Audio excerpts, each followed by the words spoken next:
მოგესალმებით დიანა, მივესალმები თქვენს მაყურებელს. არჩევნებამდე დარჩენილია სულ რაღაც 24-25 დღე, 2-3 კვირა. მე ვფიქრობ, რომ დღევანდელი სიტუაცია, წინა საარჩევნო ნორმალურ მდგომარეობას არ შეესაბამება, იმიტომ რომ უყურებთ ქუჩაში რა მდგომარეობაც არის, როგორ იქცევა ქართული ოცნება, როგორ იქცევიან ქუჩაში ის ბოიკოტის მომხრეები, ეს საერთო სურათს რა თქმა უნდა ძაბავს ქვეყანაში მუხტს წევს დაძაბულობის და აქედან გამომდინარე ბოიკოტის მომხრეებს რას გულისხმობთ? ანუ თავად აქციის, ვინც აი საპროტესტო პროცესში მე მაგალითად საპროტესტო აქციების მომხრე ვარ, მაგრამ რაც ხდება ორივე მხრიდან, ეს არის ქართული ოცნება, ეს არის ნაცმოძრაობა, ერთმანეთის შეურაცხყოფა, ჩემს მაგალითად მიუღებელია როგორც საქართველოს მოქალაქისთვის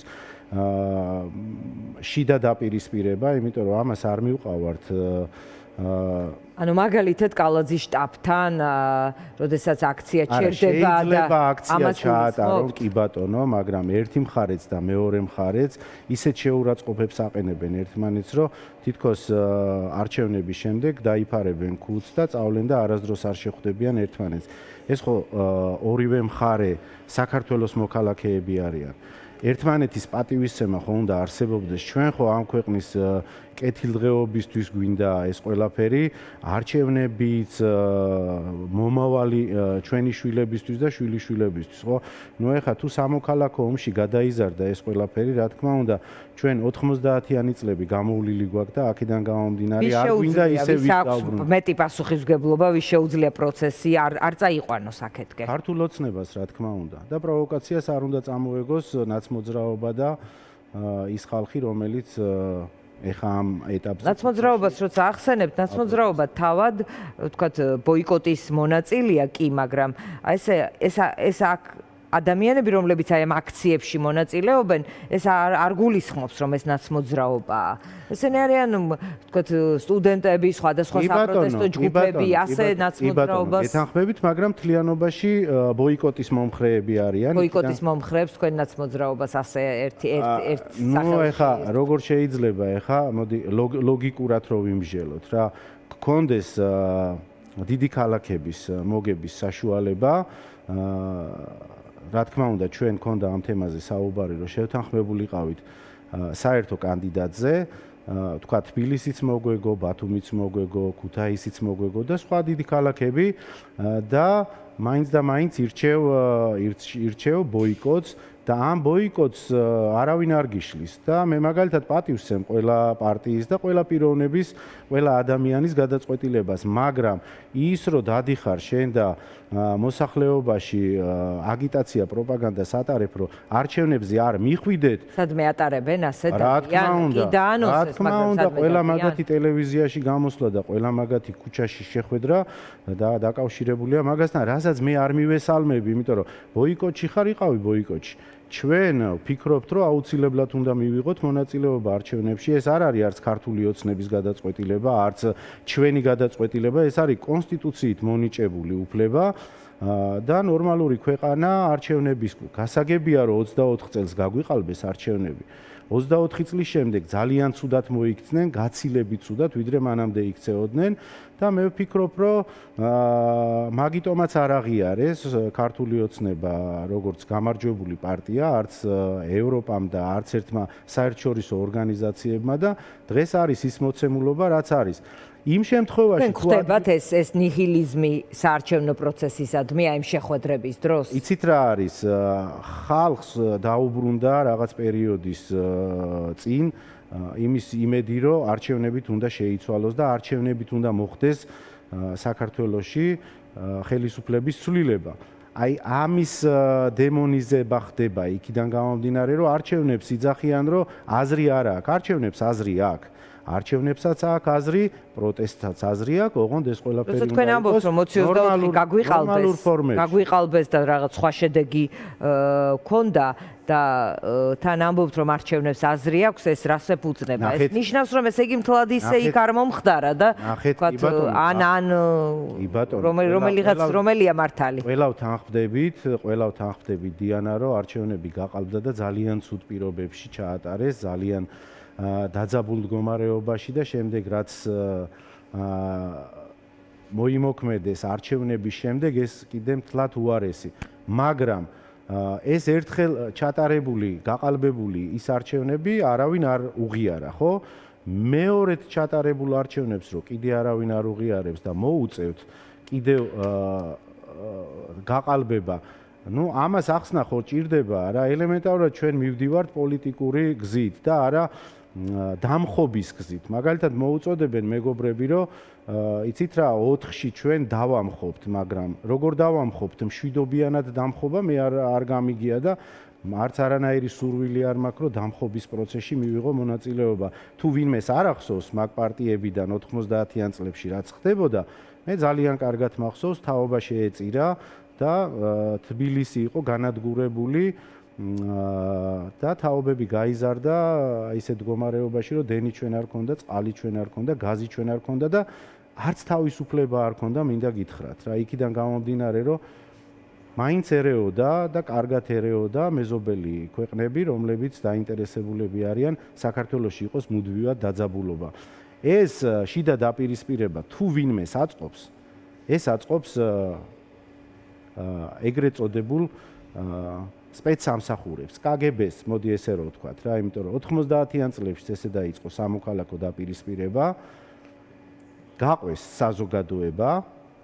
საზოგადოება და შემდეგ ამ საზოგადოებაში წარმოიქმნა ის, რაც განვითარდა და რაც ხელისუფლებას ხომ აქვს ბერკეტები, მას შეუძლია როგორც მინიმუმ აი ეს ტემპერატურა დაწიოს, კრიზისი განმოხტოს.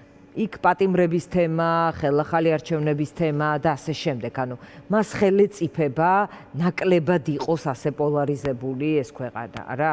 კი ბატონო. ხელისუფლება ძალიან ბევრი რამ ხელი წიფება, მაგრამ სურვილი არ გააჩნია იქიდან გამომდინარე, რომ რაც მეტი დაძაბულობა იქნება ამ ეტაპზე. მე არ ვიძახი ქართული ოცნების მოსვლის 2012 წლის შემდეგ იყო რაღაც კარგი ეტაპები, რამოდენიმე წელი, მაგრამ ეხლა ისეთ სპირალშია შესული, რომ დაძაბულობის მეტი არაფერი არ აწყობს, რომ თქვას, რომ აი რა ხდება, მე როგორ უნდა ვმართო ეს სიტუაცია და ანუ რადიკალიზაცია არის ის, რითაც შეიძლება ის იკვებებოდეს. კი ბატონო, ქართული ოცნება ამდენი ხნის განმავლობაში იკვებებოდა ნაცმოძრაობის მდგომარეობიდან გამომდინარე. ნაცმოძრაობა არ იღებს ახლა არჩევნებში მონაწილეობას და ფიქრობდნენ, რომ ალბათ ლელო ძლიერი საქართველო და გახარია საქართველოსაც არ მიიღებდა მონაწილეობა და იქნებოდა idеალური ვარიანტი ქართული ოცნებისთვის, რომ გაყალბების გარეშე მოეხდინათ არჩევნების მოგება. მე ვფიქრობ, რომ ამ შემთხვევაში უკვე რაღაც ნაბიჯების გადადგმა მოუწევთ. მერე თავის მართლება მოუწევთ ალბათ საერთაშორისო ორგანიზაციებთან, რომ რატო გააკეთეს. იგივე ამ სადამკვირვებლო მისიასთან დაკავშირებით. როგორ შეიძლება, რომ ერთი თვით ადრე მოიწვიო ისეთი სადამკვირვებლო ორგანიზაცია, როგორიც არის EUTO ODIHR. რამოდენიმე თვით ადრე უნდა შემოიყვანოს. ბატონო, მინდა რომ თენგო თევზაძე, ის არის კოალიცია ცვლილებებისთვის წევრი, ასეთ რამეს წერს. ღალატის და ტექნიკური ოპოზიციის შექმნის ქრონიკა, ამის შესახებ ტელევიზიით არავინ მოგიყვება თუ, ამიტომ აქ წაიკითხეთო, აი ვუყვებით, რომ ოცნებას კონკურენტი არ ჰყავს, მხოლოდ ერთი ქოცების მერობის კანდიდატია რეგისტრირებული გურჯაანი, საგარეჯო დედოფლის წყარო ჩამოთვლილია, მოკლედ მთელი რიგი ეს თქვათ ოლქები. 28 მუნიციპალიტეტში მხოლოდ ქოცი მერობის კანდიდატია, ანუ გამომგლეჯველებმა 28 ადგილას გამოგლეჯვის ბრძოლის გარეშე დათმეს. ეს ნიშნავს ზუსტად არასისტემურ, არამედ ტექნიკურ ოპოზიციას, სადაც წარადგინეს მერობის კანდიდატები, იქ 50%-ზე მეტი ტექნიკური კანდიდატია, გინდ ყოფილა, გინდ არა. და კიდევ უფრო ცუდი მდგომარეობა არის საარჩევნო უბნებზე, ხომ გახსოვთ 3000-ზე მეტი ბრძოლის ადგილი რომ უნდა ყოფილიყო და ადუღებულიყო ქვეყანა ტყუილი აღმოჩნდა, ერთად ლელომ და გახარიას პარტიამ ვერ დააკომპლექტეს საარჩევნო უბნები 3055-დან მხოლოდ 253-ზე კომისიის წევრები არ ჰყავს ლელოს, გახარიას პარტიას 1300 უბანზე. მოკლედ კაპიტულაცია ეს და განაცხადი, რომ ეს ორი პარტია სისტემურ ოპოზიციონერობას ვერ ქაჩავს, ანუ ტექნიკურ ოპოზიციაზეა ლაპარაკი. აი ამ სტატუსიდან გამომდინარე, ანუ გააქვთ ცარიელი ადგილები, ესე ვთქვათ, სადაც ვერც უბნებში, კომისიებზე შეძელით ორი პარტიის ერთობამ დაკომპლექტება და მე ეს ვთქვათ საარჩევნო კონკურენცია დაუტოვეთ ოცნებას. ძირითადი კვოტები ათვისებულია, მაგრამ იქნება ალბათ ადგილები, სადაც ვერ მოვახერხეთ და რატო ვერ მოვახერხეთ, იქნებ მაგ პატივცემულს შემდეგ ეთერში რო გეყოლება, დაუსვათ კითხვა, ეს მე მგონი 4 ნომერია, ხო? დიახ, კი. გვარამიას პარტიაა, ხო? კი, ეს ჯგუფი. ხო. Ну, ჩემთვის მაგალითად, როგორც საქართველოს მოქალაქისთვის, ერთ-ერთი მოქალაქისთვის და არა, ვთქვათ, პარტია გახარია საქართველოსთვის, ძალიან საინტერესოა ეს პოლიტიკური პარტია, რატო გავიდა, ვთქვათ, ბოიკოტში და რატო მოუწოდებს ხალხს და ეხლა რო წერს მაგ სტატუსს, რომ ვერ დააკომპლექტა თურმე 100%-ით და არის 90 ან 80% დაკომპლექტებული, საიდან გამომდინარეა? ვინმეს თამაშს ხო არ თამაშობენ და რაღაც მაგ ყველაფრის უკან რამე სხვა რაღაცეები ხო არ დგას. 24 წლის ისინი ამბობენ, რომ ვინც არჩევნებშია, ისინი თამაშობენ ხელისუფლებისთან. რა, მოდი ახლა ლოგიკას მივყვეთ და საქართველოს მოსახლეობას მინდა მივმართო რა. ყველამ ძალიან კარგად ვიცით რამოდენიმე თვის შექმნილმა პარტიამ როგორ მიიღო 24 წლის საპარლამენტო არჩევნებში მონაწილეობა და დახარჯა ათეულობით მილიონი, ხო? ეს ყველასთვის ცნობილია რა. ეს ხარჯების ხდება ახლა ამ გარემოში, სადაც ჩვენი პარტია მაქსიმალურად იყო შეზღუდული, ესე იგი თქვენ შეგიძლიათ ჩვენ დეკლარაციებს გაეცნოთ. ყველაზე მცირე თითო ამომრჩეველი თქვენი პარტიული ფინანსი. რა თქმა უნდა, საიდან მოვიდა ეს თანხა? ეს თანხა იქიდან ხო არ მოვიდა, საიდანაც შეკვეთა იყო და თუ გაიხსენებთ, ვისი ნება იყო პარლამენტში არ შესვლის და ბოიკოტის თემა. გაამართლა მაგ ბოიკოტმა? თქვენც ფიქრობთ, რომ შეცდომა იყო? არა, ერთი წუთი მე ეხლა შეიძლება სხვა რამეს ვფიქრობ, მაგრამ იმ მომენტში ვფიქრობდი, რომ ეს შეცდომა იყო. იმიტომ რომ 61 დეპუტატი რომ ყოფილიყო პარლამენტში, აუცილებლად უფრო გაძლიერებული და უფრო შედეგიანი ბრძოლა იქნებოდა. შიგნით 61 დეპუტატი თავის საქმეს გააკეთებდა და გარეთ ხალხი მხარს დაუჭერდა და დღეს სხვა სურათი გვექნებოდა. ნეტავ ვისი იდეა იყო და ნეტავ ვისი მომართვა იყო, რომ არ შესულიყო ეს. ანუ 4 ნომერმა თქვენი აზრით ბოიკოტით ვიღაცის დაკვეთა შეასრულა? აქ 4 ნომერიც იყო და აქ 5 ნომერიც იყო და ეს მოდი გავაერთიანოთ რა, ეს ერთი და იგივე პარტია უბრალოდ წინა საარჩევნოდ გაიყო, იმიტომ რომ რაღაც მეტნაკლებად შედით, ასე გამოვიდა და ლელოს ბოიკოტში. რაღაც თამაშს თამაშობდნენ, მე იმ ამომრჩეველზე არ მაქვს საუბარი, რა თქმა უნდა, იმ ამომრჩეველმა, რომლებმაც მხარი დაუჭირეს ამ პოლიტიკურ პარტიებს, შეიძლება იმათ გაცნობიერებული არ ქონდათ რა, ესენი რას აკეთებდნენ, მაგრამ ფაქტია, ხო, ლოგიკას რომ მიყვედა, გაანალიზო ის პერიოდი, ქართული ოცნების თამაში ითამაშეს ამათ რა.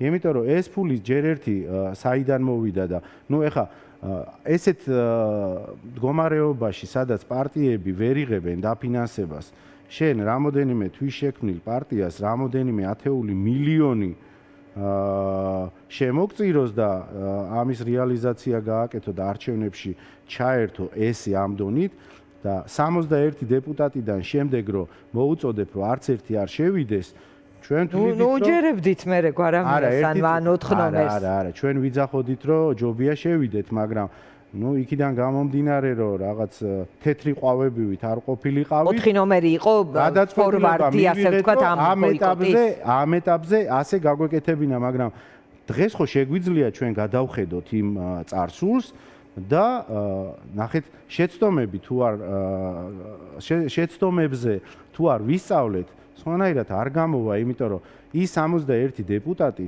იქ უფრო მნიშვნელოვნად იმუშავებდა და საქმეს გააკეთებდა და გარეთ ხალხს უფრო მეც მოუტანდა, ვიდრე გამოკეტილ კარებში, თქვენ კარგად მოგეხსენებათ რა კანონებს იღებენ. კი ბატონო, ელვისის სწრაფით. ხო, ალბათ მაგიტომ არ შევიდა, მაგიტომ მოუწოდეს, რომ არ შევსულიყავით, რომ იქ არ ქონოდა არც ტრიბუნა და არც წინააღმდეგობა არ შექმნოდა. კი ბატონო. კი ბატონო. სავარაუდოდ ესე ვფიქრობ მე. და მაგ კი ბატონო, ნახოთ, მივადევნოთ თვალყური, 4-ში არის არჩევნები, მანამდე იმედი მაქვს კიდევ შევხვდებით ეთერში, რომ ინქო ჩორაშვილი იყო ჩვენი სტუმარი, გახარია